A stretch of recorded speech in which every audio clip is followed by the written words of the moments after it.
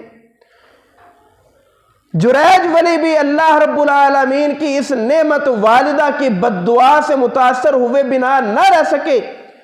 میں اور آپ کس بات کی مولی ہیں؟ اللہ نے والدہ دی ہے تو آج ہی اپنی اس والدہ کی خدمت کر لیں، اپنی والدہ کو راضی کر لیں۔ اپنی والدہ کی خدمت کی وجہ سے اگر اویس قرنی رحمہ اللہ مستجاب الدعوات بن سکتے ہیں تو میں اور آپ کیوں باہر در بدر کی ٹھوکریں کھا رہے ہیں کہ فلاں پیر سے تعویذ لے آؤ، فلاں پیر سے تعویذ لے آؤ، فلاں سے دعا کروا لو۔ اویس قرنی رسول اللہ صلی اللہ علیہ وسلم کے زمانہ میں زندہ تھے، لیکن صحابی ہونے کا شرف نہ پا سکے، صحابی نہ بن سکے۔ وجہ کیا تھی؟ ماں کی خدمت میں مصروف رہے ہیں، اور اللہ کے نبی نے فرمایا اویس قرنی آئے گا، میرے صحابہ جس سے ملاقات ہو اس سے کہنا کہ وہ اس سے دعا کروا لے، اللہ اویس کی دعا رد نہیں کرے گا، اویس مستجاب الدعوات ہوں گے۔ عمر فاروق رضی اللہ عنہ کے دور میں حضرت اویس قرنی آئے، لوگوں نے کہا امیر المؤمنین آپ تو حکمران ہیں، آپ تو بادشاہ ہیں، حکم دے ہم اویس کو بلاتے ہیں آپ کے دربار میں۔ کہا نہیں، مستجاب الدعوات ہو، نیک آدمی ہو، ماں کی خدمت کرنے والا ہو، میں عمر اسے اپنے پاس نہیں بلاؤں گا بلکہ میں اس کے پاس جاؤں گا۔ عمر فاروق گئے اور جا کر اویس قرنی رحمہ اللہ سے کہا کہ آپ میرے حق میں دعا کر دیں۔ تو جو ماں کی خدمت کرتا ہے اللہ تعالیٰ اسے عزتیں عطا فرماتا ہے، اللہ اس کی دعا رد نہیں کرتا، اور جو ماں باپ کو نافرمان ہو جاتا ہے، ستاتا ہے، تنگ کرتا ہے، اللہ تعالیٰ اس کے سارے اعمال غارت اور برباد کر دیتا ہے۔ اس کی ایک اور مثال لے لیں، سورہ یوسف ہم پڑھتے ہیں، اور آج کل تو علماء نے سورہ یوسف کی تفسیر پہ بے شمار جمعے پڑھا دیے ہیں۔ سورہ یوسف کا ایک نقطہ یہ ہے کہ یوسف چھوٹے سے بچے ہیں، باپ سے لیا، کنویں میں پھینکا، بکتے بکاتے مصر کے بادشاہ بن گئے۔ کون یوسف؟ جس نے کہا یا اباتی انی رأیت احد عشر کوکبا والشمس والقمر رأیتهم لی ساجدین یا بنی لا تقصص رؤیاک علی اخوتک فیکیدوا لک کیدا۔ چھوٹا بچہ ہے، اپنے باپ سے خواب بیان کر رہا ہے، اور بھائیوں نے کنویں میں پھینک دیا، اور کیا کہا کہ اسے بھیڑیا کھا گیا، حکمران بن گئے۔ باپ کا فرما بردار ہے تو حکمران بن گیا ہے، یہاں باپ کے نافرمان ہیں۔ حالت کیا ہے؟ پنجابی میں کہتے ہیں بورے اٹھائے ہوئے ہیں، اور حاکم مصر کے پاس پہنچ گئے ہیں، اور کہتے ہیں اے مصر کے بادشاہ قحط پڑ گیا ہے، ذلیل و رسوا ہو گئے ہیں، کھانے پینے کے لیے کچھ نہیں رہا۔ وہ باپ کا فرما بردار مصر کا حکمران بنا بیٹھا ہے، یہ باپ کو ستانے والے آج کاسے ہاتھ میں پکڑے بھیک مانگنے جا رہے ہیں کہ ہمارے پاس کچھ نہیں رہا، ہم بھوکے مر رہے ہیں۔ یوسف علیہ السلام نے انہیں مال دیا، اور پوری تفصیل موجود ہے۔ کیا نقطہ یہاں سے بھی ملا کہ جو باپ کا فرما بردار ہوتا ہے اللہ عزتیں عطا کر دیتا ہے، اور جو باپ کا نافرمان ہوتا ہے بیٹے زیادہ ہی کیوں نہ ہوں اللہ ذلیل و رسوا کر دیتا ہے، بھوک مسلط کر دیتا ہے۔ تو آئے اپنے والدین کی خدمت کرنے کے لیے اپنا عزم دوبارہ سے زندہ کریں۔ ماں باپ زندہ ہے تو خدمت کر لیں، معافی مانگ لیں، راضی کر لیں، فوت ہو چکے ہیں بخشش اور مغفرت کی دعا کر لیں۔ اللہ سے دعا ہے اللہ عمل کی توفیق عطا فرمائے۔ وآخر دعوانا ان الحمد للہ رب العالمین۔